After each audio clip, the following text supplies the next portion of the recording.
Adam22, who is, I don't know what the fuck you want to call that nigga, the CEO of No Jumper. Fuck us. Facts. Straight up. Big facts.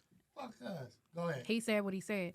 This bitch that you fucking interviewed, that you swear up and down you had no idea whether or not she was gonna mention your partner, your day one, the nigga that built this motherfucking company with you, went in your comments and was commenting in your comments to ask her about Housephone. Whatever. We're like, let's have her on the podcast. Now, she dropped a comment on that Instagram thing that said, ask Housephone about me. Ha, ha, ha, ha, ha. Now, you want to sit up here and say, oh, I don't know, I didn't see it, blah, blah, blah. I got hella followers. I don't see all my comments. Fuck all that shit. If you want to sit up here and play that motherfucking game, like you had no idea that this bitch had a fucking ulterior motive, which was to out your partner that you call your friend, you're a fucking liar. And you a goddamn snake. I have no allegiance to No Jumper. I don't work there. I don't live in that building. I don't get money out that building. I don't even need to sit on a couch in that bitch ever again in my motherfucking life. So I don't have to hold my tongue. Talk about it. You put your partner out there for the sake of views, and if you want to sit up here and say that you didn't, the only part of the fucking interview where y'all didn't edit the nigga name out is ironically a part at the end where it says, sorry, Housephone, but we need ratings. Damn. So call it whatever the fuck you want to call it, Adam. Nobody believes your bullshit. At some point, you're going to have to stand accountable for the shit that you do to the motherfuckers that pour their blood, sweat, and tears out in that building to get money in your fucking pocket. Talk about it.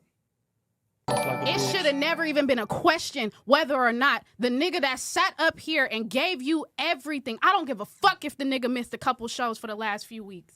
You talking to a man who's still dealing with grieving the loss of his mother, and you had the nerve to sit in that motherfucking newsroom and say his mom shit. He's really going through something. And the only thing that motherfucker needs around him right now is people that fucking care.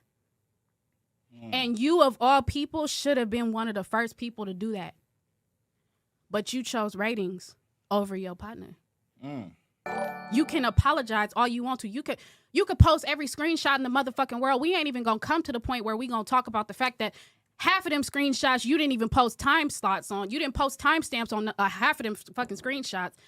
I feel like we got to cut like all of the shit about phone. Like it's really funny. And if you really want to know, I'm a black-ass black girl that does FBI fucking work about where texts were taken and receipts and all that shit. So if you really want to play that game, we gonna play that fucking game. I don't know if you and that nigga decided y'all was gonna send them texts back and forth to each other this morning just so you can make a screenshot of it and you could post it on that goddamn news this morning. This wasn't the one to fuck with, bro. He was not the one to fuck with, bro. You took away that man's opportunity to take this time to do this shit on his own time. Talk about it. His family is calling him, trying to figure out what the fuck they're hearing about because they're fucking hearing things.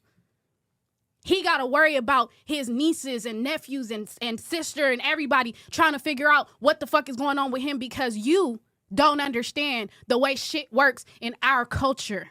He doesn't know how sensitive this is going to be. Also, he's white. He doesn't understand the fact that this is probably going to like be more of a thing for Housephone.